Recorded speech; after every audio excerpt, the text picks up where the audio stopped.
Arquitectos, un podcast oficial de la Liga.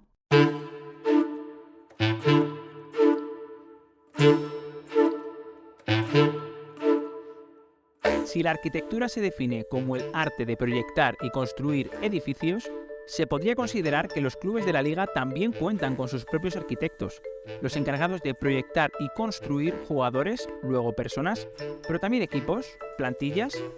Soy Roberto Benito y en Arquitectos vamos a conversar con personas implicadas en la dirección futbolística de los clubes para conocer mejor todo lo que conlleva esta labor. Hoy recibimos a Sergio Fernández, el director deportivo del Deportivo Alavés. Tras más de 7 años en el club, es momento de analizar en detalle todo lo relativo a una de las etapas más brillantes del glorioso. Muy buenas, Sergio Fernández, ¿qué tal? Gracias por pasarte por Arquitectos, ¿cómo estás? Hola, ¿qué hay? Muy buenos días. Muchas gracias a vosotros por contar conmigo. Es un lujazo tenerte en este primer episodio de la segunda temporada, que antes de nada, Sergio, me vas a permitir que agradezca a todos los oyentes la acogida que le dieron a la primera temporada. Han sido muchos los mensajes que nos han llegado este verano al respecto, así que iniciamos esta segunda temporada con muchísima ilusión. Eso sí, por favor, os pedimos que para apoyar el podcast os suscribáis en vuestra plataforma preferida donde lo escuchéis y también comentar que en esta temporada, para daros un poquito más de cancha también a vosotros, Sergio, los episodios serán quincenales. Estamos trabajando en más proyectos de este tipo y para poder dar cabida a todos lo vamos a hacer de este modo, pero vamos a estar, si todo va bien y si Dios quiere, toda la temporada activos. Y arrancamos con Sergio, que bueno, la verdad que una temporada muy ilusionante en este regreso a la Liga eSports, pero antes de comenzar por el Deportivo Alavés, si nos puedes comentar, Sergio, mucha experiencia en el fútbol, en muchos puestos. Si nos puedes comentar por encima cuál ha sido tu bagaje, tu relación con el fútbol durante toda tu carrera. Bueno, en primer lugar, dar las gracias a vosotros por permitirnos a los que estamos al otro lado, pues que también nos conozcan desde lo personal, cuáles son nuestras inquietudes, cuáles son nuestras preocupaciones y que se nos conozca un poco más desde el ámbito personal que luego nos lleva a lo profesional. Así que aprovechar para daros las gracias a vosotros. Y después, pues bueno, yo no concibo mi vida sin relacionarla con el fútbol. Desde que tuve como primer juguete un balón, a las experiencias que tuve con mi padre, que fue el que me abrió los ojos de cara a lo que es la fidelización a un equipo, a ir cada domingo al fútbol, a ir a entrenar, a competir en categorías inferiores. Y luego ya, pues bueno, tuve la suerte de poder convertirme en jugador profesional en diferentes equipos y en diferentes categorías. Lo máximo que he llegado a jugar es en segunda división. Y luego, pues bueno, una vez que me retiré, pues pensaron que podía ser una persona adecuada para entrar en direcciones deportivas. Tuve un Impax en la que fui asistente técnico de Juan Carlos Garrido en el Real Betis, pero prácticamente toda mi trayectoria profesional al margen de ser jugador de fútbol, pues la he ejercido en secretarías técnicas y en direcciones deportivas. Has dicho que te veían en la dirección deportiva. ¿Tú no te veías? Tú cuando estabas jugando, ¿eres de esos jugadores que ya pensaba, barruntaba un poco lo que iba a hacer después de su carrera y te veía relacionado al fútbol? Bueno, yo sí me veía en la gestión, porque siempre me han gustado las relaciones humanas, siempre me ha gustado el fútbol como actividad profesional más allá de lo que son configuración de plantilla, sino la convivencia en el día a día, el análisis, el intentar hacer lo posible por mejorar los rendimientos, que es en lo que se basan al fin y al cabo los resultados, sino en los rendimientos de los propios jugadores. Pero sí que es verdad que el momento en el que llegó y de la manera en la que llegó me sorprendió, no era esperado para mí. Qué bueno. ¿Qué recuerdas de ese primer Sergio Fernández, digamos, en el otro lado del fútbol?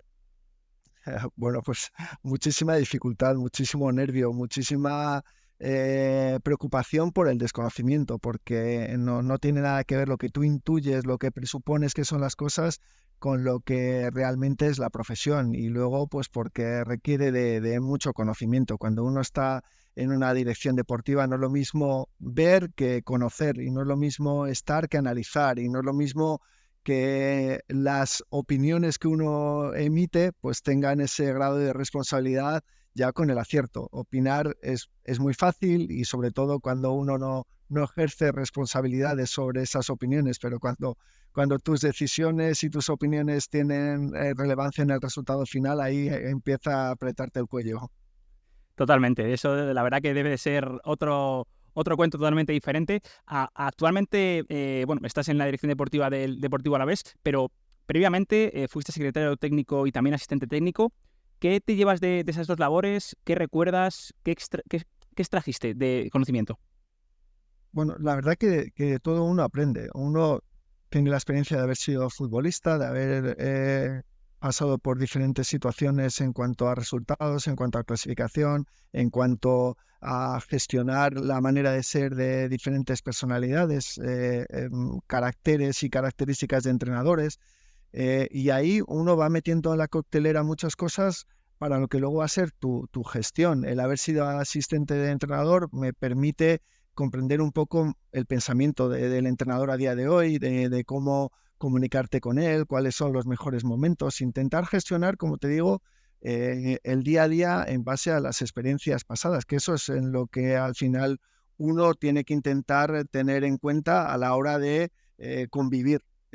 Valorar las experiencias que uno ha tenido para que la convivencia actual con las personas que te rodean sea de la mejor manera posible. Has dicho que hay que identificar los momentos. ¿Cuál es el mejor momento para hablar con un entrenador? Bueno, sobre todo cuando esté tranquilo, sobre todo cuando tenga y seas consciente que sus emociones pues están estables. El fútbol es pasión y la pasión la condicionan en mayor medida los resultados.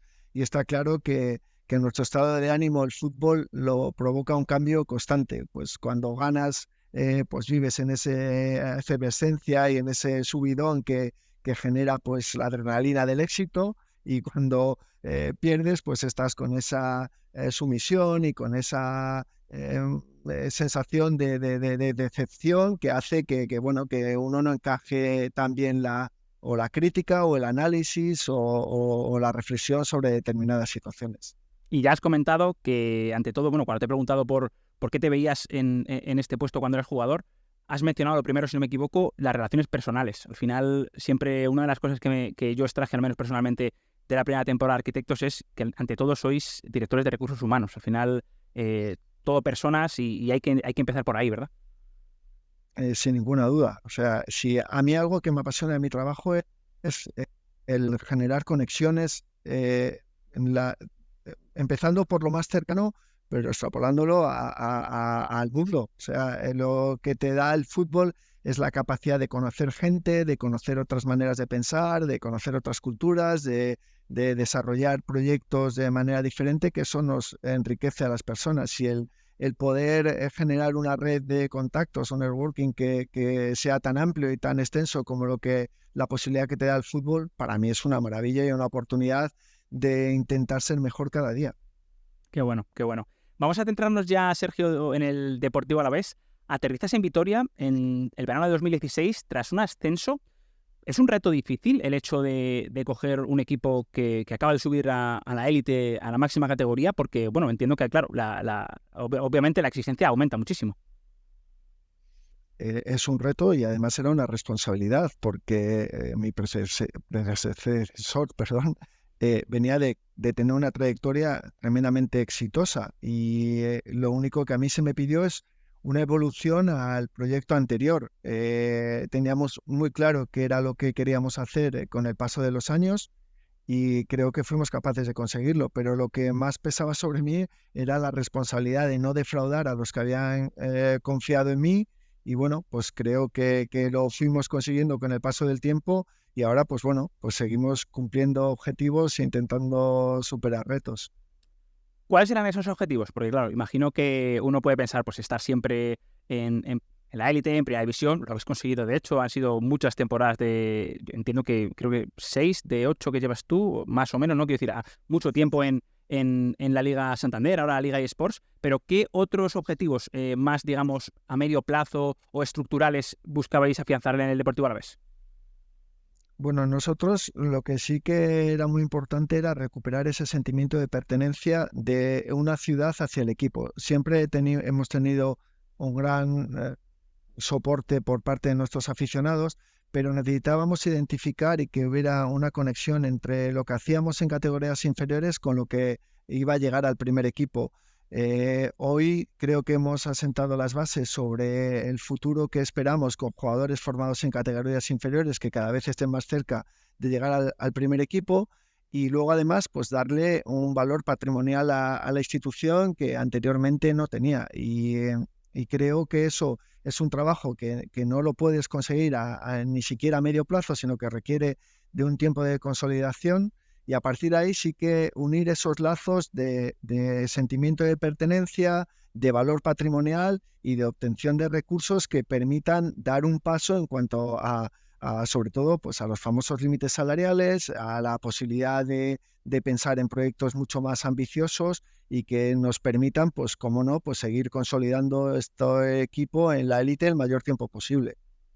Sí que veremos más adelante, durante esta charla, tanto la cuestión patrimonial, ¿no?, que veremos por dónde puede ir, y también la cuestión de la cantera, con el filial actualmente líder en segunda ref, pero por abordar directamente ya una cuestión que has venido repitiendo bastante en tus últimas intervenciones públicas, y es, entiendo que estáis orgullosos de la comunión que hay ahora mismo entre el equipo y la grada, que sí que se está consiguiendo esto que planteabais, ¿no?, el hecho de que la grada se identifique con el equipo y vayan todos a una.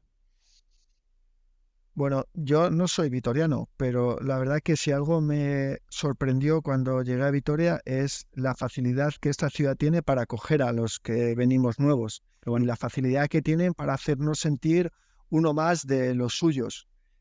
Nuestra afición para mí es ejemplar en cuanto a ese apoyo, a ese respaldo, a ese no dejarte caminar solo, independientemente de los resultados que obtengan, ellos son las señas de identidad y el valor añadido que tiene este club respecto a lo que es el ámbito del deporte.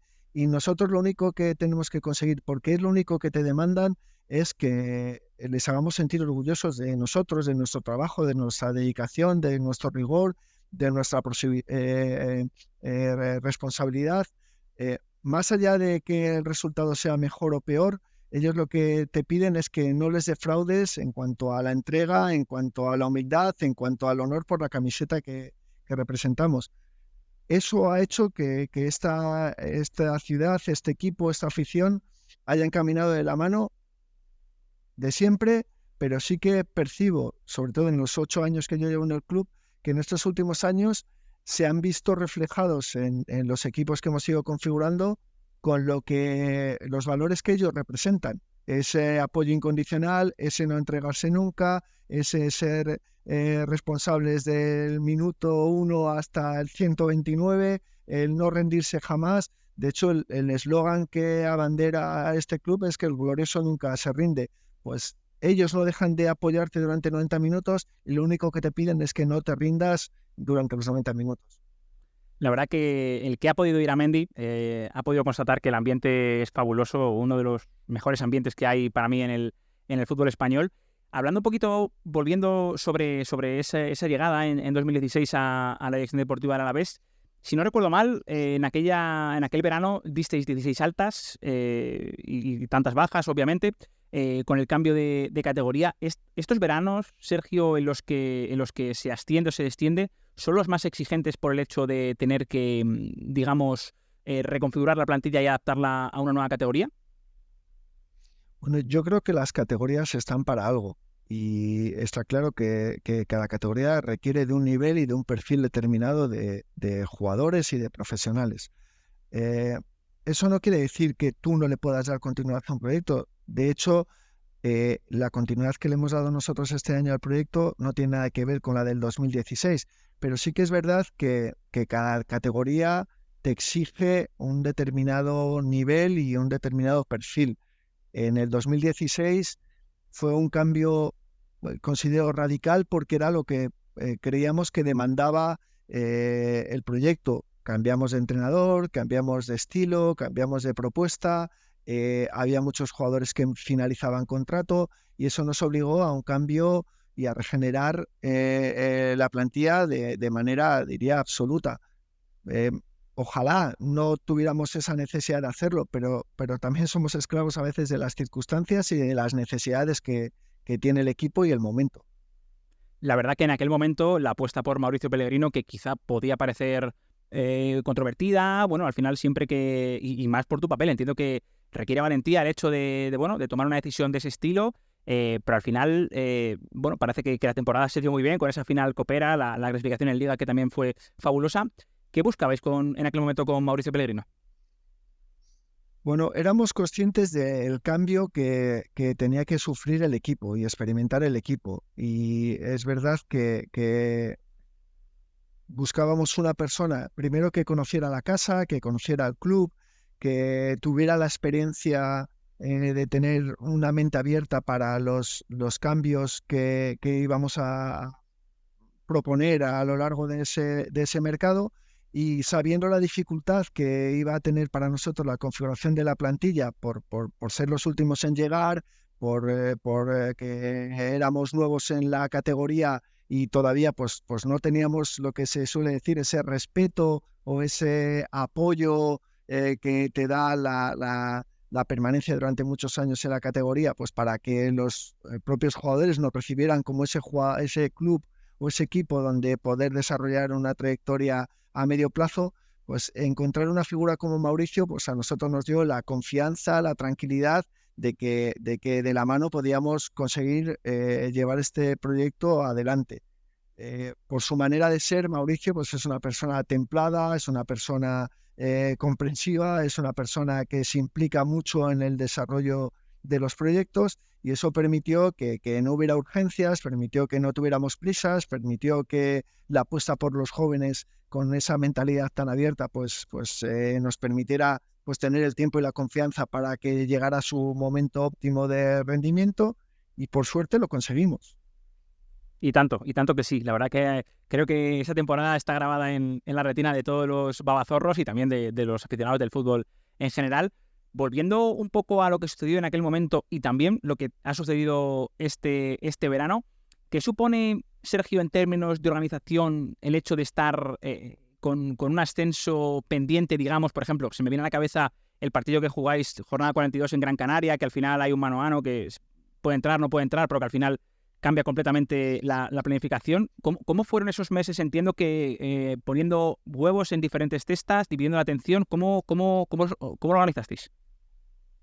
Sí, a ver, está claro que nuestra responsabilidad y nuestra obligación es planificar contemplando todo tipo de posibilidades que se puede dar en fútbol. Y en este caso había una serie de aristas que no controlabas porque iban a depender del rendimiento, y el rendimiento y el resultado pues no siempre van de la mano.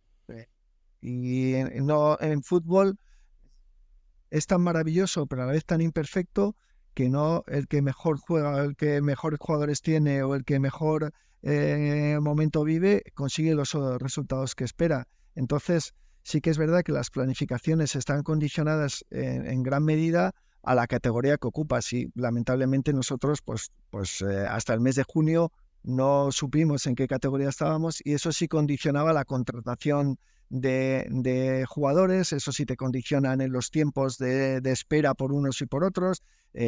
Hay a gente que le podía gustar jugar en el Deportivo Alavés, pero en el momento que nosotros intentábamos acercarnos a ellos ante el desconocimiento de la categoría, pues pasabas de ser su primera opción a no ser su opción, y bueno, pues eso condiciona mucho las famosas planificaciones, pero bueno, creo que también hemos sido capaces de gestionar el tiempo de la mejor manera posible para armar el mejor equipo dentro de nuestras posibilidades. Tras esa jornada 42 en la que, bueno, finalmente vais a Gran Canaria, no conseguís la victoria, que era lo que habría dado el ascenso matemático, y bueno, hay que enfrentar un playoff. ¿Cómo se gestiona el ambiente, la sensación, el sentimiento de un equipo que se ha quedado tan cerca, sabiendo además que lo que la experiencia nos dice, aunque obviamente no es ninguna norma, era que los equipos que se quedan tan cerquita en temporada regular quizá les cuesta un poco más? ¿Tú crees que tiene algo que ver con el hecho de verte tan cerca y no tocarlo, y que también eso puede ser un factor que le beneficie quizá al Sexto, que era un equipo que normalmente suele hacerlo bastante bien en playoff, quizá también por esa cuestión de expectativas, ¿no? De que te has visto lejos y de repente tienes la opción? ¿Qué recuerdas de esas semanas? Bueno, yo creo que el equipo llegó a la fase final del campeonato en las mejores condiciones posibles, tanto físicas, de confianza, de convicción. Creo que nosotros más que nadie creíamos en nuestras propias posibilidades, sabiendo que no habíamos sido el equipo más atractivo, sabiendo que no éramos el equipo que igual mejor fútbol habíamos practicado o inclusive el que la gente se esperaba. Pero nosotros sí que teníamos mucha confianza en el trabajo que habíamos hecho durante todo el año. Nosotros teníamos muy claro cómo teníamos que llegar al momento decisivo de la competición y sinceramente creo que conseguimos llegar a ese punto en el estado óptimo para conseguir el resultado que finalmente obtuvimos. Que la línea entre el éxito y el fracaso es muy fina, sí, pero creo que en todos los ámbitos de la vida, en todos los deportes, el ganar o el perder lo decides en factores que a veces uno, por mucho que las entrene y las trabaja, no las puede controlar. Lo que sí tienes que estar es en las mejores condiciones, preparado para que si llega ese momento, tú estés en condiciones de obtener ese resultado que persigues. Y nosotros creo que sí que lo conseguimos. Es más, me acuerdo que de regreso al aeropuerto, que nos estaba el avión esperando después del partido de Las Palmas, donde pues obviamente veías cómo la gente disfrutaba, veías cómo la gente vivía un momento de euforia y de alegría, y nosotros pues nos íbamos con esa sensación de decepción de haber estado cerca pero no haberlo conseguido, y con el máximo respeto a Las Palmas, que es un club maravilloso. Las Palmas es una ciudad increíble. Lo que hablábamos es una faena que hayamos perdido, porque lo que nos aseguramos es que el año que viene vamos a tener que volver. Y lo decíamos en base a que Las Palmas ya había ascendido y nosotros íbamos a ascender y íbamos a tener que volver a Las Palmas, bueno, pues que es un viaje, que es largo, que es un poco ir a las islas a veces a nivel de transporte es un poco incómodo, y decíamos como anécdota jocosa, insisto, sin faltar el respeto a nadie, que decíamos que como sensación negativa era que íbamos a tener que volver a Las Palmas porque los dos equipos íbamos a ascender a primera. Qué bueno, qué bueno. Imagino que también, claro, el hecho de ver que al final no has conseguido ganar contra un equipo que asciende, bueno, pues también te ves que estás jugando de tú a tú contra un equipo que ha sido capaz de subir de categoría y que al final tú también tienes el nivel. Lo digo porque recuerdo, y siempre obviamente aquí hablamos desde el máximo respeto, recuerdo la temporada anterior, por ejemplo, a Sociedad Deportiva Eibar le sucede algo similar, pero no contra equipos, digamos, que están en la parte alta de la tabla. Entiendo que se puede encajar de manera diferente. Bueno, nosotros teníamos claro que íbamos a ser uno de los tres que íbamos a ascender. ¿Cómo, cuándo, de qué manera?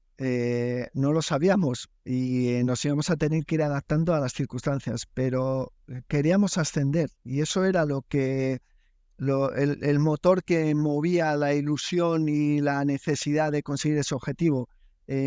Sentíamos el calor y el apoyo y la confianza de toda nuestra gente, de la ciudad, de la propiedad. Veíamos cómo entrenaba el equipo, cómo se comportaba el equipo, qué grado de unión y de confianza había, y eso nos llevaba a que, bueno, pues que teníamos que defender el eslogan que abandera nuestro proyecto, de que no nos íbamos a rendir y que íbamos a pelear hasta el final. Y como teníamos ese grado de confianza en que lo podíamos conseguir, pues por suerte y gracias a Dios lo conseguimos. Quiero contar una anécdota porque, bueno, lo que sí que estoy, digamos, extrayendo tus palabras es que al final teníais una confianza total en que ibas a ser uno de esos tres equipos.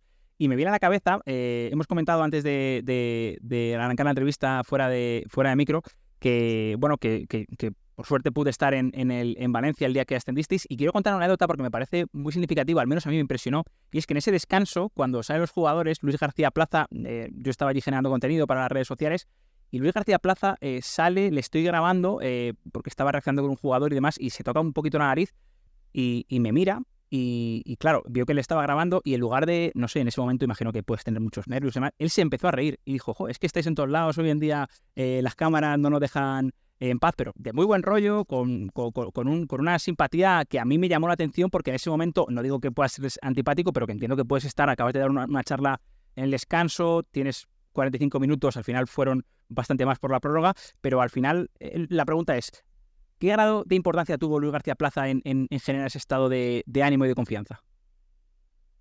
Bueno, yo creo que lo que fuimos capaces de conseguir entre todos es generar una química en la que todos pensáramos y todos sintiéramos de la misma manera respecto a qué teníamos que hacer para conseguir este objetivo. Y Luis, como entrenador que era nuestro líder a la hora de decir, él tenía que ser el primero en agarrar la bandera de qué tipo de equipo íbamos a ser, qué tipo de comportamientos íbamos a tener, y él fue el primer transmisor, la primera persona que se puso delante del grupo para decir cómo teníamos que ser, cómo teníamos que hacer y cómo nos teníamos que comportar. Y a partir de ahí, pues bueno, creo que si nuestro líder era capaz de manifestar esa confianza, esa tranquilidad y esa seguridad en sí mismo, nosotros tenemos que hacerlo de la misma manera. ¿Qué recuerdas de ese partido en el Ciutat de Valencia? Imagino que muchísimos nervios, pero ¿qué recuerdas? ¿Con qué te quedas? Bueno, obviamente me quedo con el final, esa explosión de júbilo, de alegría incontenida, de satisfacción por el deber bien hecho. Sinceramente fue una alegría, y además porque creo que ese grupo, además de que lo necesitaba, se lo merecía, porque habían competido como auténticos gladiadores, porque habían tenido un compromiso con el proyecto extraordinario, y hubiera sido tremendamente injusto que no lo hubieran conseguido. Que bueno, la verdad que fue una noche absolutamente histórica, pasadas además las 12 de la noche por la Pro League y demás. Amanecéis ya al día siguiente, 18 de junio, el Alavés es equipo de la Liga EA Sports. ¿Y qué te viene a la cabeza? Que a partir de ahí, ¿cómo se prepara todo lo que viene? Bueno, pues de la misma manera, con una gran responsabilidad, la responsabilidad de otra vez no fallar, de no defraudar. Por lo menos para mí, mi mayor obsesión o mi mayor preocupación es no defraudar. Luego esto es deporte, y en deporte hay aspectos que uno no controla, y siempre te estás enfrentando a un equipo que intenta superarte y que te va a poner en dificultades y que intenta contrarrestar tus virtudes y que intenta aprovechar tus debilidades, que las tenemos. Todos los equipos tienen sus virtudes y sus debilidades. Y lo único que a mí me preocupa es que cada fin de semana, cuando nuestros aficionados principalmente vean al Deportivo Alavés, sientan que somos uno, que lo consideren como parte suya y que no les defrauda y que no les decepciona. A partir de ahí intentaremos hacer lo mejor posible nuestro juego, desarrollar nuestras habilidades, poner en práctica nuestro conocimiento para intentar ganar partidos, pero sobre todo sin decepcionar a nuestra gente. Imagino que se venían semanas muy movidas. Al final, hasta el 1 de septiembre ha habido muchos equipos pues con muchos movimientos, porque al final el mercado lo exige así. Pero hablando sobre algo que tampoco creo que hemos hablado mucho en este podcast y que creo que tiene sentido, ¿cómo se plantea una pretemporada? A partir de ese momento sabéis que estáis en la Liga eSports, en la máxima categoría. ¿Cómo se planifica todo lo que se viene a nivel de elección de partidos, de elección de dónde entrenar, de carga de sesiones, de cómo se compaginan los jugadores que van llegando? ¿Qué nos puedes contar sobre cómo hace la pretemporada del equipo? Sí, es verdad que tenía una problemática añadida el terminar la competición en las fechas en las que lo terminábamos, y con el condicionante de saber en qué categoría íbamos a estar, sí que nos obligaba a tener de diferentes puntos de actuación. De habernos quedado en segunda división, pues la pretemporada la hubiéramos empezado en una fecha diferente, los perfiles de contratación hubieran sido totalmente diferentes. Y seguramente, hasta el prototipo de jugador que hubiéramos contratado nada tiene que ver con el que finalmente, pues sí, por suerte y porque también nos lo merecimos, pues hoy, estando en primera división, los tiempos, el lugar de entrenamiento, las necesidades que iba a demandar la configuración de la plantilla eran totalmente diferentes. Y bueno, pues eso sí que te genera inquietud, te genera estrés porque lo quieres hacer bien, y porque además, pues los tiempos para contratar los lugares donde vas a hacer el test de pretemporada, pues te apremian y te urgen para que los puedas cerrar, y porque las fechas de inicio de la pretemporada, porque si contratas jugadores posiblemente en primera división que terminaron mucho antes, igual teníamos que empezar la pretemporada con ellos antes de que se incorporaran el resto de jugadores que habían terminado el playoff. Bueno, pues sí que generaba esa incertidumbre, pero teníamos un cuerpo técnico lo suficientemente profesional que había contemplado esa posibilidad, y teníamos preparados planes de trabajo para las diferentes situaciones que se pudieran dar, y con los diferentes jugadores, sobre todo, que era el mayor problema que teníamos era el tiempo que había pasado desde que había finalizado la primera división a cuando había finalizado la segunda división con nuestro propio equipo. Necesitábamos un tiempo de desconexión que entre cuando finalizó la primera y cuando finalizó la segunda, para los jugadores que íbamos a contratar que ya habrían estado en primera división, pues requería que se incorporaran antes que el resto. Me llama la atención además porque quiero destacar que al final es algo que yo creo que no se piensa mucho en ello, tampoco es la responsabilidad del aficionado, pero que al final también es tarea de la dirección deportiva elegir dónde se entrena, a dónde se va en pretemporada. Quiero decir que esto no es solo cuando jugamos a la Liga Fantasy, que contratas, pagas cláusulas, o quiero decir, al final simplemente hay un intercambio de jugadores futbolístico, pero que también hay una cuestión organizativa, volviendo un poco también a lo anterior, de recursos humanos, de que las personas también estén cómodas y favorecer que puedan generarse ese rendimiento.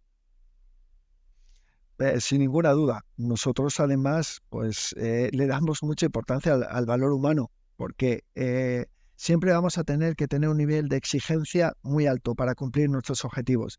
Y para tener un nivel de exigencia alto necesitamos gente muy comprometida con ellos mismos y con el resto.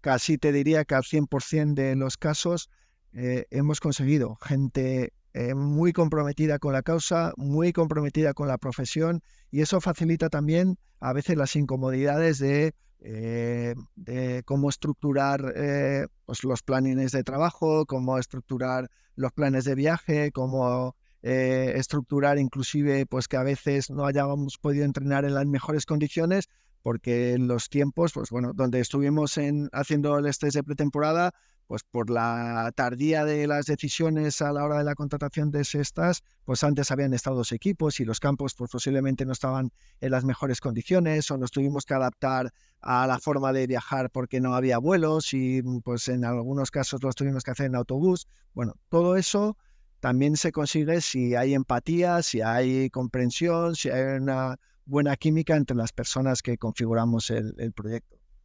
Esto te obliga a ti, claro, entiendo, a estar muy cerquita del equipo en el día a día. ¿Estás constantemente viendo los entrenamientos, acompañándoles, viajando con ellos? Bueno, yo lo que sí me preocupo es de que la gente esté bien. Precisamente porque nuestro nivel de exigencia es tan alto, sí que requiere y inclusive nuestro modelo de club, donde el propietario genera áreas y un grado de confianza absoluta en esas áreas, pues sí que nos obligan a no defraudarle y ser los supervisores de que las cosas funcionan como se marca desde la propiedad. O sea, a veces los proyectos, cuando los pones en marcha, tienen que tener una cabeza visible. Y aquí, por suerte, la cabeza visible de todo es el propietario. El propietario es quien tiene las ideas, quien tiene el modelo, quien tiene el proyecto, y los demás lo que nos comprometemos en darle las herramientas necesarias para cumplir esas ideas que él tiene en su cabeza. Y la gestión humana y la gestión de los recursos y la gestión del método me corresponde a mí, pero de la misma manera también confiamos mucho en los diferentes responsables de área. El responsable del equipo, que es el entrenador, el responsable de rendimiento en las tareas individuales, los responsables de la metodología, pero sí que es verdad que a mí me gusta y además por el modelo de gestión que tenemos necesitamos estar en permanente contacto y conexión con los diferentes estamentos del club. Entiendo que has querido explicar esto bien porque, y creo que no ha sucedido, nunca se ha ejemplificado directamente en el podcast, pero que siempre, o al menos yo creo que más tú lo sabrás mejor porque al final llevas mucho tiempo en el fútbol, podía haber, digamos, discrepancias o problemas a la hora de delimitar cuál era la función, hasta dónde podía llegar el director deportivo, hasta dónde podía llegar el entrenador. Seguramente yo creo que esto podía ser una cuestión más antigua, ¿no? De cuando comenzó a instaurarse este papel y esta área a tener más peso en la estructura de los clubes, pero que al final es muy importante el hecho de, primero, tener la confianza de que tú eres una persona sobre la que se entiende que controlas y que confían en tus decisiones, y también el hecho de saber delegar, ¿no? El hecho de manejar esas dos velocidades para que todo el mundo que ha sido contratado porque se entiende que es válido, pueda ejercer su papel de la mejor manera. Liderar no es imponer, liderar es delegar, es gestionar, es crear. Y por lo menos yo así lo entiendo. Y además, insisto, he tenido la suerte de estar trabajando en un club que ese modelo lo identifica claramente. Es decir, en este club no pasa nada que la propiedad no controle, no supervise y no gestione, pero delega en cada una de las áreas de trabajo con confianza absoluta y plena. Desde el grado de responsabilidad que tiene una dirección deportiva, tiene que delegar en las diferentes áreas las cuales supervisa, y entre ellas es la del entrenador. El entrenador es una responsabilidad del director deportivo, que es quien propone su contratación, que es quien valida y considera que esa es la persona indicada para desarrollar un determinado trabajo. Y no es que no te puedas meter en su trabajo, no es que no te puedas incidir en su método de entrenamiento o en su día a día, sino que entiendo que al confiar en esa persona, le debes de dejar hacer su trabajo y desarrollar su trabajo en base a unas pautas que hemos definido cuando se ha propuesto la contratación de ese entrenador. Y a partir de ahí, creo que las relaciones deportivas se basan en principios de confianza, y el problema viene cuando se pierde esa confianza. Pero tanto la dirección deportiva como el entrenador con los jugadores con el director deportivo con el propietario, es una cadena que de alguna manera va conectada de manera permanente y que tienes que intentar que no se desconecte en ningún momento. Imagino que también es muy importante esa confianza mutua a la hora de confeccionar la plantilla, ¿no? Para ti, en tu modelo, tu experiencia, ¿qué papel tiene el entrenador en esta toma de decisión? Para mí toda, pero lo explico. Él es el máximo responsable del departamento técnico-táctico. Por lo tanto, cuando hablamos de un modelo de juego y cuando hablamos de un concepto y un estilo tan definido como el que nosotros queremos tener, es imprescindible que dirección deportiva y cuerpo técnico estén en permanente conexión. Y nosotros no firmamos jamás ningún jugador que la dirección, que el cuerpo técnico en este caso no esté convencido y no esté de acuerdo en esa contratación. De la misma manera que por muchos jugadores que proponga el cuerpo técnico, si la dirección deportiva no está totalmente convencida que eso es un perfil adecuado para incorporar al proyecto, en este caso el Deportivo Alavés, tampoco se firman. Por lo tanto para lo bueno y para lo malo, trabajamos como un equipo, somos corresponsables de las decisiones que tomamos, y a partir de ahí intentamos hacerlo de la mejor manera posible, porque a todas las partes nos interesa que el proyecto funcione. Me gusta mucho esa palabra, corresponsabilidad. Al final implica a los dos y hay que trabajar como un equipo, claro que sí. Has destacado en una comparecencia reciente, bueno, la importancia que le dais, obviamente, al tener 2 jugadores por puesto y además de un nivel parejo. Entiendo que en algunos casos dijiste, no en todos, pero sí que es cierto que creo que será muy importante para vosotros el hecho de intentar exprimir al máximo esa competencia interna con el fin de que los jugadores lleguen a su máximo potencial, ¿no? Tal cual como tú lo has definido, nosotros necesitamos generar competitividad de manera permanente y constante, y no nos podemos permitir el lujo que ante la necesidad de cambios haya un salto considerable entre unos y otros. Es cierto que para eso están los estatus, para eso están las trayectorias de los jugadores. Hay jugadores que ya tienen un peso y un reconocimiento y una trayectoria dentro de la primera división, y otros se tienen que ganar ese espacio y ese estatus, pero lo va a marcar su rendimiento, y nosotros lo que sí que buscamos son rendimientos muy parejos.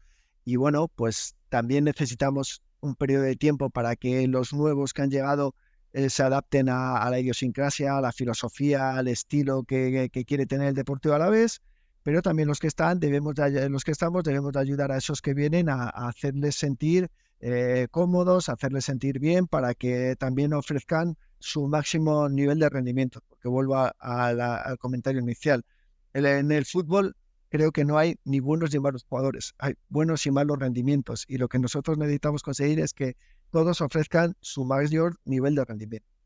Y además una cuestión que repetís mucho los directores deportivos es que el rendimiento pasado tampoco equivale a rendimiento presente ni futuro. ¿no? Sobre todo porque normalmente cuando en las direcciones deportivas o en los procesos de scouting que hacen los equipos a determinados jugadores, los haces en un contexto, en un marco muy determinado, y tú vas a sacar y extraer a ese jugador de un contexto, de un marco totalmente diferente al que se va a encontrar cuando tú lo contratas. Y a partir de ahí entran muchos procesos que tienen que ver con las relaciones humanas, que tienen que ver con los estados de ánimo, que tienen que ver con la capacidad de adaptación que puedan tener los seres humanos a determinados contextos. Por eso sí que para mí es muy importante el sentimiento de unidad, de que todos tenemos un mismo objetivo, que todos estamos para ayudarnos, que todos estamos para intentar colaborar en generar un muy buen estado de bienestar entre todos nosotros. ¿Y qué estrategias persigues o tratáis de llevar a cabo a la hora de conocer cómo es esa persona? Porque al final has hablado al final de emoción, de personalidad. ¿Cómo sois capaces qué estrategias lleváis a cabo a la hora de conocer a la persona que hay detrás del jugador? Entiendo que obviamente hacéis scouting técnico-táctico, físico, todo lo que tiene que ver con el juego, pero imagino que os reunís con él, qué valor le dais a esa reunión, intentáis recabar información, ¿qué estrategias lleváis a cabo? Bueno, nosotros intentamos generar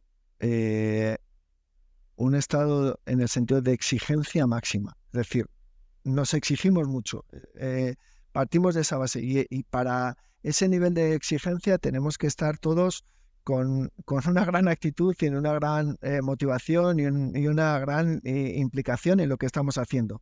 A partir de ese alto nivel de exigencia tenemos que generar ese buen clima, y ese buen clima lo generan también las personas y los diferentes perfiles. No buscamos que todo el mundo sea plano, que todo el mundo piense de la misma manera, que todo el mundo tenga el mismo carácter, pero sí que buscamos, y sobre todo por eso, como tú bien has dicho antes, más allá de que priorizamos y le damos mucha importancia a todo tipo de datos cuantitativos que refiere un jugador a la hora de su contratación, pues sus niveles físicos, sus niveles de acierto, sus habilidades, sus cualidades, sus capacidades, pero luego sí hay una parte actitudinal que eso lo obtenemos en reuniones, en conversaciones, en el conocimiento de la persona, que para nosotros es muy importante. Conocer a la persona, conocer cómo piensa, cuáles son sus inquietudes, cuáles son sus necesidades, y sobre todo lo que intentamos también es no engañarles en lo que se van a encontrar. Es decir, ¿vamos a facilitar que su estancia en Vitoria sea lo más agradable posible? Sí.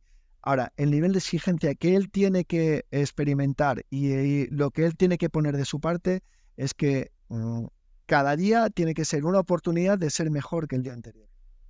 Totalmente de acuerdo. Esa exigencia interna, ¿no? Que al final, si todos se la autoimponen, digamos, ¿no? Es la manera de que al final el grupo vaya creciendo. Otra de las cuestiones que has destacado de la plantilla que habéis conseguido generar para esta temporada 23-24 es la polivalencia en varios de los perfiles, ¿no? No solo, imagino, por el hecho de tener 2 jugadores por puesto, sino porque también le dais al entrenador, a Luis García, la posibilidad de modificar el sistema, de afrontar la temporada final es muy larga y hay etapas para jugar quizá de una manera, de otra, porque hay jugadores que se sienten más cómodos por lesiones. Entiendo que también ha sido importante para vosotros el hecho de tener esa capacidad de girar, ¿no? y de tener, digamos, varios planes dentro de la plantilla.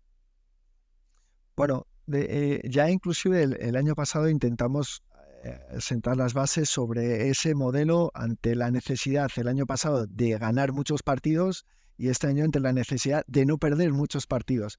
Este año nos vamos a enfrentar a un potencial de equipos tremendos.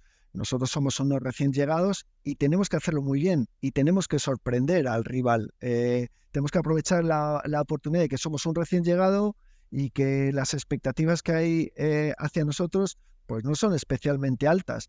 Pero en ese concepto nosotros tenemos que generar internamente la posibilidad de que el equipo tenga recursos para hacer cosas, que sea capaz de ser camaleónico, que los diferentes escenarios, los diferentes partidos y las diferentes situaciones nos permitan jugar de una manera o de otra, inclusive con diferentes jugadores. Que jugadores se puedan adaptar a jugar en diferentes puestos nos da riqueza táctica, y al entrenador también le da posibilidades de utilizar jugadores en determinados momentos en diferentes posiciones.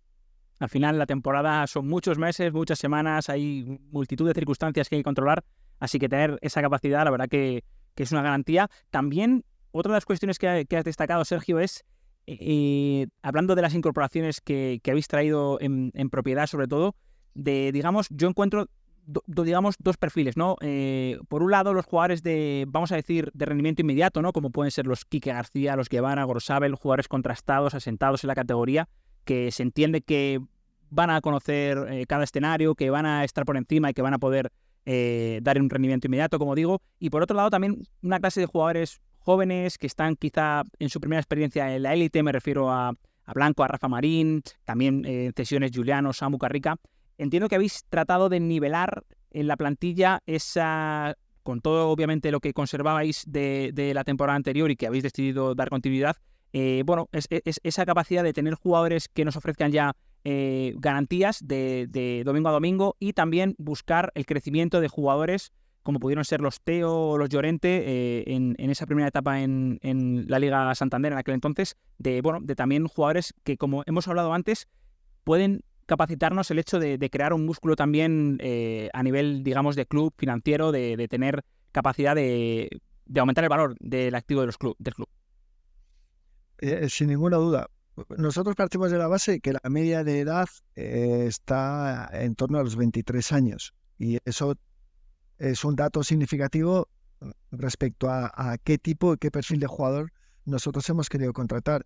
Inclusive has dado nombres de jugadores de rendimiento inmediato, como puede ser Ander Guevara, que tiene 26, creo. 26 años. Sí. Que, o sea, son jugadores que además de ese posible rendimiento, es a lo largo de la temporada.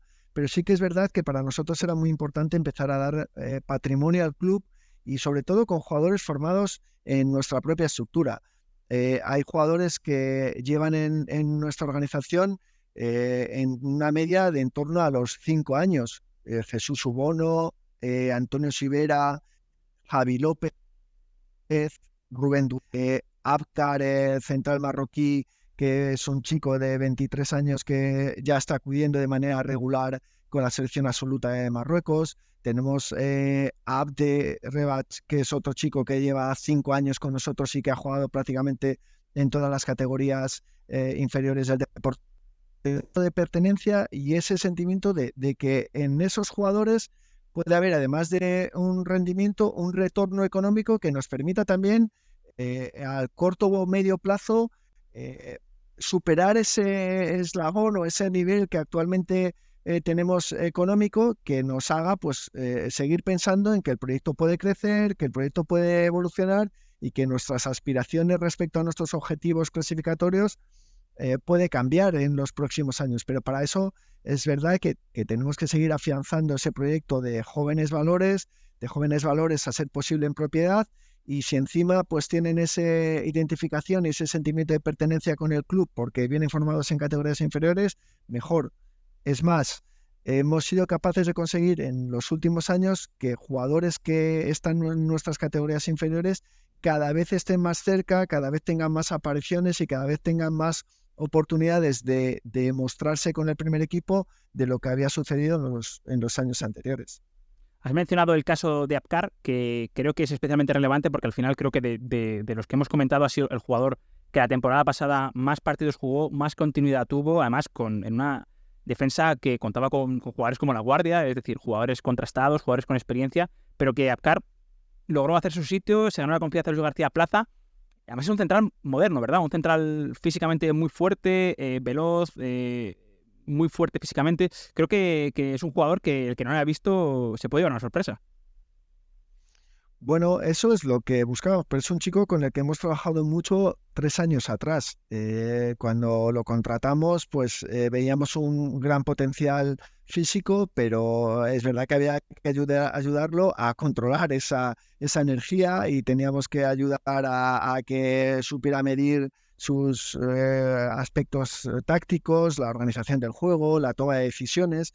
Y bueno, es un chico que va creciendo. Ahora la primera división les pone más, saca a relucir algunas de las carencias que tiene y las tiene que superar con trabajo y con dedicación. Es uno de nuestros grandes activos ya no solo por sus habilidades y sus capacidades, sino porque además es un chico que, como te he dicho antes, viene cada día a Ibaya con el objetivo y la sensación, y es lo que nos transmite, de querer ser mejor cada día, con ganas de aprender, está abierto, es activo de correcciones, de análisis, de trabajos específicos individualizados, y eso es lo que le permite pues estar en la situación en la que está, y es lo que queremos de todos y cada uno de nuestros activos.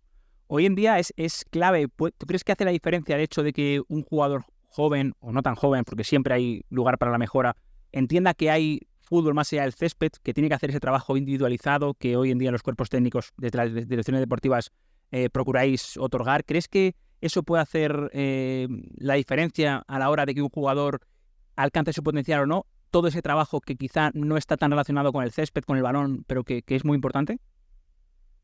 Hoy es impensable que un deportista de alto nivel no le dé un valor añadido a lo que hay después de una sesión de entrenamiento.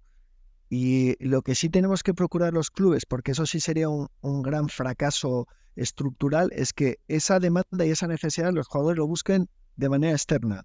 Hoy hay muchos jugadores que tienen su preparador físico individualizado, que tienen su nutricionista individualizado, que tienen su coaching individualizado. Eso es unas herramientas que los clubes se las tenemos que proporcionar al jugador. Al jugador le tenemos que proporcionar la necesidad de mejorar, y mejorar en todos los campos que luego van a tener incidencia directa en su rendimiento, que es las físicas condicionales, su buen estado de salud, su buen estado de ánimo. Y esas son habilidades y necesidades, objetivos que el club tiene que tratar y que se lo tenemos que proporcionar de manera interna. Por eso para nosotros es tan importante el cuerpo técnico multidisciplinar que tenemos, y la estructura multidisciplinar actualmente en el deporte alavés. El jugador pues tiene esas pautas y esos programas de trabajo que tienen que ver con lo que el entrenador prepara cada fin de semana para ganar cada partido o intentar ganar cada partido, y los programas específicos en el apartado técnico, desde la mejora en el apartado táctico, pero también desde la mejora del apartado nutricional, condicional físico, mental. Y en ese desarrollo sí es en el que nos sentimos muy identificados, del que presumimos con orgullo de que es donde más y mejor creo que el club ha trabajado para encontrar la fórmula donde desarrollar los mejores atletas posibles para nuestras posibilidades. Qué bueno, qué bueno. Al final hay tantos factores, ¿verdad?, que intervienen o que pueden influir en el rendimiento, que al final es tan holístico, ¿no?, que al final tienes que... Vamos, eso, la realidad obliga a intentar controlar todo eso, y por supuesto que si es internamente, pues, seguramente el club pues cobra más valor. Por finalizar con la parte del mercado, Sergio, me gustaría simplemente repasar los tres nombres, porque al final creo que son tres nombres que han llamado mucho la atención por el potencial que se les presume, ¿no? Hablo de los delanteros, primero de Samu, de Giuliano Simeone, una pena la verdad su lesión, y de Carrica. Al final son tres delanteros, los tres muy jóvenes, con mucho potencial, pero que bueno, que están en esa, digamos, esa primera fase. ¿Cuál crees que es la principal virtud de cada uno de ellos? Bueno, la verdad que la pena es que no sean jugadores en propiedad, porque creo que tendríamos un filón económico que daría sostenibilidad a este proyecto en los próximos 20 años, porque son tres jugadores tremendos, y que es verdad, va a depender mucho de la trayectoria que tengan, va a depender mucho de cómo gestionen cada una de las situaciones que ellos se van a encontrar a lo largo de estos próximos años, pero son jugadores con un potencial, una extra. Giuliano es pura energía desde el punto de vista emocional, es ilusión, es confianza, es predisposición al trabajo, es actitud. Desde el punto de vista físico es velocidad, es capacidad para repetir esfuerzos de alta intensidad. Y luego es desde lo cognitivo para entender dónde está el juego, dónde está la ocasión de gol y dónde está fásico. Samuel, pues Samu es un chico que le han pasado muchas cosas en muy poco tiempo, y lo único que le debe de preocupar es ordenarse desde el punto de vista emocional, porque ha aparecido en primera división con el Granada, debuta y hace un gol, al poco tiempo lo firma un grandísimo equipo como el Atlético de Madrid, se ve en un club como el Atlético de Madrid, a los 2 días lo firma el Alavés, viene al Alavés, llega un viernes y un sábado está jugando contra el Valencia, termina ese partido y le convoca por primera vez la sub-21 de España. Le han sucedido muchas cosas muy rápidas y posiblemente generemos en él unas expectativas que son reales, pero que necesitan de su tiempo. Está en ese proceso de aceptación de qué es lo que le ha pasado y posiblemente, como le han pasado cosas tan rápido y tan importantes, él ahora tiene la urgencia o siente la necesidad de mostrar muchas cosas y no es así. Creo que ahora mismo sobre él hay que extraerle toda esa presión, hay que quitarle toda esa ansiedad que pueda tener por hacer cosas, porque aunque todos tenemos puestas en él muchas expectativas a corto plazo, el verdadero potencial de Samu lo vamos a ver a medio plazo y ojalá nosotros tengamos la oportunidad de disfrutar en este año de un potencial de jugador tremendo, porque de hecho, en este último partido creo que batió el récord de velocidad de un jugador en la liga.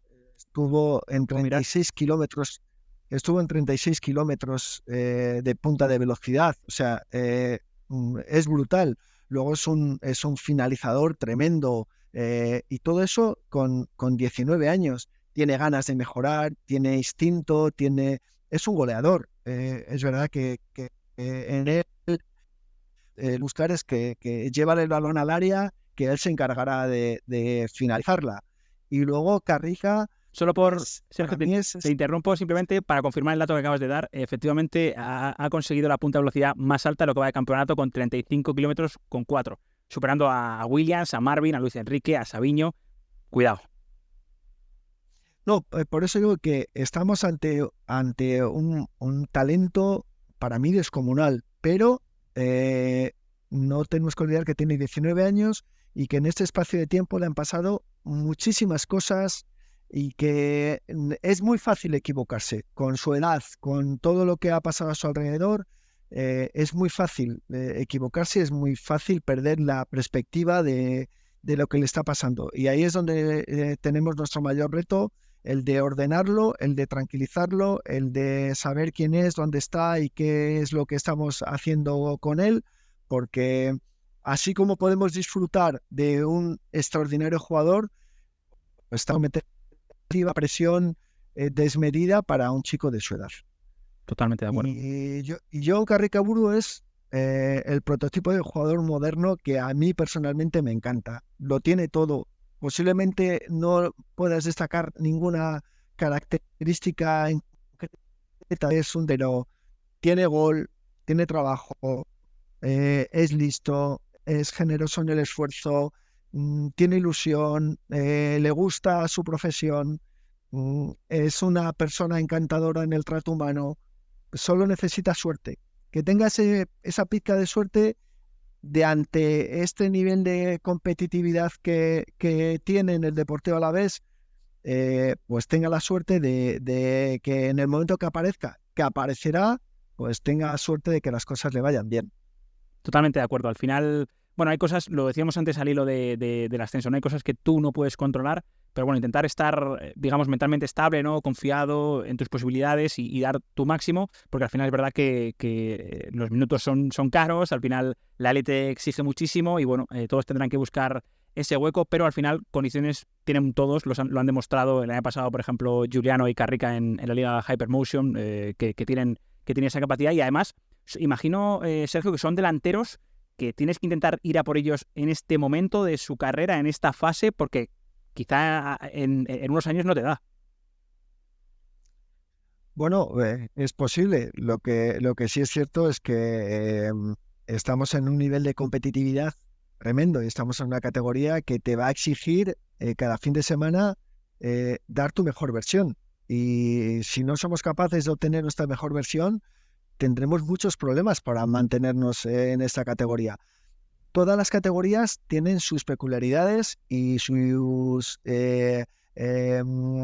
puntos a tener en consideración. La segunda división de nosotros requería un nivel de exigencia, porque acostumbrarse a ganar y mantener ese nivel de convicción de ganar y volver a ganar requiere de mucho estrés mental, de mucha implicación y de mucha fortaleza mental, pero ahora sucede lo contrario, es decir, tienes que estar preparado para perder, pero no abandonarte, para no volver a ganar y no seguir sin abandonarte. Y creo que el míster utiliza una expresión de ahora tenemos que estar preparados para levantarnos cada vez que nos caigamos. Si hay una película de Balboa que le está contando a su padre, el padre al hijo, que lo importante no es lo fuerte que te golpee el contrincante, sino la capacidad que tú tienes para soportar ese golpe. Pues nosotros eso lo tenemos que llevar a la máxima expresión. Que bueno, además Luis García, creo, si no recuerdo mal, que colocó ese mensaje, vamos a decir, el día de la primera victoria. Al final, bueno, creo que es al final una estratega también de la comunicación, ¿no? En ese momento también que hay euforia, ¿no? Pues quizá era el momento de recordar lo que seguramente sea la realidad del Deportivo Alavés esta temporada en una categoría tan exigente. Estamos enfilando ya la recta final de la entrevista, pero antes de acabar quiero volver a una de las cosas que has mencionado al inicio, que es la importancia que le estáis dando a la formación de jugadores, ¿verdad? Allí en Vitoria. Actualmente el filial es líder en segunda ref. Es verdad que bueno, es 26 de septiembre cuando estamos grabando esto, todavía queda mucho, pero al final no creo que lo que más te importa, ahora me dirás tú, sea el rendimiento, el hecho de subir a primera ref por subir, pero sí que es cierto que el hecho de que si se consigue el ascenso significaría que hay jugadores que están dando un rendimiento que invita a pensar en que puede crecer y que además pueden contribuir al primer equipo. ¿Cuál es el trabajo que hacéis con el filial, las líneas maestras? ¿Y crees que veremos esta temporada a jugadores del filial teniendo minutos arriba? A nosotros sí nos importa el rendimiento. De hecho, trabajamos para que los jugadores tengan un gran rendimiento. Lo que no nos importa es ni la clasificación ni la categoría. Es decir, nosotros lo que nos preocupa es que esos jugadores lleguen a obtener un nivel de rendimiento que les permita ser útiles en el primer equipo y que lleguen de verdad con posibilidades para consolidar ese rendimiento en la máxima categoría. Eso lo hacemos mediante trabajos específicos individualizados y, como te he dicho antes, para nosotros es muy importante tener claras dos líneas de trabajo, y las cuales para nosotros son con una importancia básica y similar, y no las ponemos a unas en una altura diferente a la otra. La competición no va por delante del trabajo específico individualizado. El cuerpo técnico de los diferentes equipos de las diferentes categorías tiene claro que hay un trabajo que se hace para afrontar el partido del fin de semana. Obviamente nosotros trabajamos para ofrecer un espectáculo, intentamos que ese espectáculo sea lo más atractivo posible, pero trabajamos en la formación y el desarrollo de nuestros talentos. Y para eso cada uno tiene un plan de trabajo, para eso tienen unas cualidades y unas características que nosotros estamos trabajando y trabajan a la par. Es decir, tiene la misma hora de trabajo, la misma importancia en el que haces balón parado para ver cómo ganas al equipo de este fin de semana, como el trabajo condicional que tenga que hacer nuestro deportista, porque entendemos que tienen que cumplir con unos estándares que nosotros hemos definido para que un jugador llegue a la máxima categoría. A partir de ahí, pues entendemos que ese rendimiento óptimo del deportista a nivel individual nos permite tener mejores jugadores. Si tenemos mejores jugadores, tenemos mejores equipos. Si tenemos mejores equipos, estaremos mejor clasificados. Y entiendo que eso es una cadena que nos debe de llevar al éxito que nosotros buscamos. Y el éxito que nosotros buscamos es, y con eso respondo a tu pregunta, es que en el menor tiempo posible aparezcan en el primer equipo jugadores formados en categorías inferiores. Estoy seguro de año los primer equipo que nos dio. Qué bueno, qué interesante. Entiendo que además, Sergio, bueno, te felicito porque no lo he hecho, han pasado meses, pero bueno, por tu renovación hasta 2026. ¿Qué te queda? ¿Qué te queda? Imagino que seguir profundizando, ¿no? Ahondando en este proyecto, pero ¿hay algún paso que tengáis pendiente que no hayáis podido dar? ¿Algún desarrollo de algún área? ¿Hay algo específico que te gustaría implementar de aquí a 2026? Bueno, mira, nosotros siempre utilizamos la excusa, entrecomillado, de lo que supuso para nosotros la pandemia, de que cortó de raíz el proyecto que habíamos puesto en marcha, donde más allá de la toma de decisiones, de las circunstancias que nos llevaban a todas y cada una de esas decisiones, en los 4 años anteriores a la pandemia, nosotros conseguimos ascender a Primera División, jugar una final de Copa del Rey, rozar puestos de competiciones europeas durante 2 años, conseguir la mejor primera vuelta de la historia del club en cuanto a puntuación conseguida en la categoría. Llegamos a estar, creo que fueron 37 jornadas en zona europea, 4 de ellas líderes o colíderes de Primera División, cosas que eran inimaginables en un club que había tenido la trayectoria que nosotros habíamos tenido. Habíamos sido capaces de aumentar el perfil de jugadores que contratábamos, por eso aparecieron jugadores como Guillermo Maripán, que luego fue traspasado, siendo el traspaso más alto de la historia del club. Aparecieron jugadores como José Lu o Lucas Pérez dentro de nuestra disciplina. Fuimos un equipo que en mercado, durante una misma temporada, llegamos a poner casi 70 millones de euros con el valor que se obtuvo por Teo Hernández, Marco Llorente, Víctor Camarasa, Zoufedal, incluso Daverson, que firma por el Palmeiras, Edgar Méndez, que va a Cruz Azul. O sea, fuimos capaces de generar una serie de activos que al club le permitían dar pasos para consolidarnos en otra línea de proyecto. La pandemia nos castigó duramente, posiblemente lo gestionamos de una determinada manera que nos llevó a posiblemente incluso a equivocarnos en ese modelo y terminó con nuestros huesos en la segunda división. Hoy lo que estamos es ilusionados con recuperar nuevamente ese proyecto que nos permita tener otro tipo de aspiraciones, que nos permita tener otro tipo de objetivos y que nos permita tener otro tipo de aspiraciones. Para eso necesitamos volver al punto de partida, donde en base al desarrollo, en base a la obtención de recursos internos, en base a la consolidación de jóvenes talentos en el primer equipo, volvamos a ser aspirantes a otras cosas, sin perder la realidad de quién somos y dónde estamos. Que siempre es muy importante tener presente esto, porque al final, si no, uno pierde la perspectiva. Ningún problema, Sergio. Estamos ya encarando la recta final, Sergio. Te voy a hacer las dos preguntas las dos habituales preguntas con las que cerramos cada episodio. La primera sería que si nos puedes compartir, por favor, alguna figura del fútbol que a ti te marcó especialmente, ya sea en tu niñez o en el crecimiento.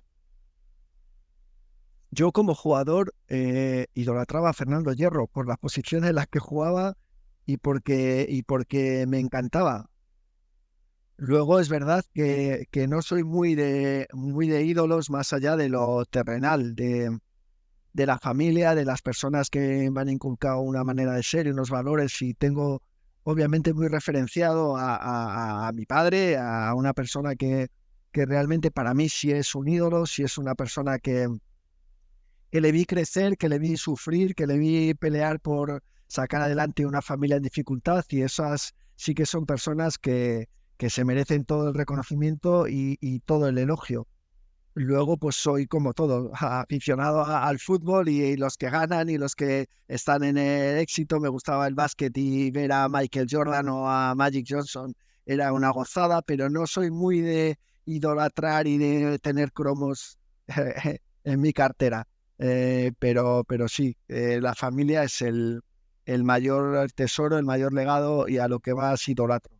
Y además creo que has comenzado la entrevista diciendo que, bueno, que al final fue la persona con la que ibas a los estadios y demás, que al final te traspasó, digamos, esta pasión por el fútbol, así que creo que es un más que merecido homenaje. Y ya para finalizar, Sergio, ¿algún hábito que tú tengas, semanal, diario, algo que a ti te ayude a realizar de la mejor manera tu labor? Bueno, soy muy amigo de mis amigos, entonces lo que intento para relajarme es estar con ellos y charlar. Me gusta hablar, me gusta distraerme con la vida, con mis amigos, con mi mujer, cuando tengo oportunidad de estar con mis hijos que viven fuera porque ya son mayores y hacen su vida de manera independiente. Bueno, me gusta estar con ellos, me gusta pasar tiempo con los míos y con el mayor tiempo que no le dedico a mi trabajo, que es quien absorbe el 99% de mi tiempo, el resto se lo dedica a mi familia. Que son quien lo merecen, quien nos aguantan cuando... Porque además creo que es algo bastante extendido, ¿no? Que al final esta profesión bueno, pues conlleva mucho tiempo, en días también que la gente suele tener planes familiares y demás, así que bueno, vaya por ellos, claro que sí. Sergio, nos despedimos por aquí, ha sido un auténtico placer tenerte en este primer episodio de la temporada. Muchísimas gracias por tu participación. El placer ha sido mío, muchas gracias y bueno, de verdad, de corazón, gracias por pensar en mí para inaugurar este proyecto y os lo agradezco de corazón. No, de verdad, el placer es nuestro, te agradezco muchísimo de verdad tu tiempo y te deseo la mejor de las suertes en lo que viene de temporada, que ya sabéis que no será fácil, pero bueno, parecéis muy concienciados de la categoría, lo conocéis perfectamente, así que con esa pizca de suerte necesaria saldrá todo muy bien. Muchas gracias, Sergio, muchas gracias. Gracias a vosotros, un saludo. Gracias. Si queréis seguir aprendiendo más sobre todo lo relativo a la dirección deportiva, seguramente os interese saber que la Liga Business School tiene un máster llamado Dirección, Metodología y Análisis en Fútbol, una formación que imparten los mejores profesionales de este ámbito y que aborda la complejidad del fútbol desde una perspectiva multidisciplinar y transversal. Podéis consultar más información sobre este máster y otras opciones formativas de campos como el derecho o el marketing deportivo en business-school.laliga.com o buscando la Liga Business School en las redes sociales. Con esta recomendación nos despedimos, gracias por vuestra atención, nos vemos en el siguiente episodio.